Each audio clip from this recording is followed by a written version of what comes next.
Na encabezamiento del mga noticia, claro que de veras falta el agua del Water District para el uso del mga consumidores na pueblo según la actual visita con el planta na Pasonanca. Tiene total de 183 casos de diarrea na pueblo.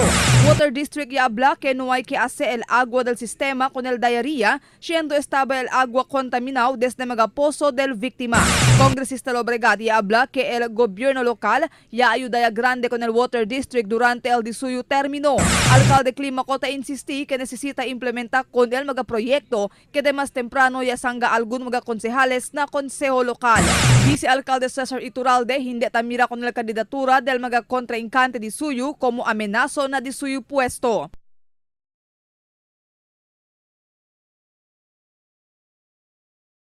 El siguiente na mga notisya, Alcalde Climacota insistí que necesita implementar con el mga proyecto que de más temprano ya sanga algún mga konsehales na konseho lokal.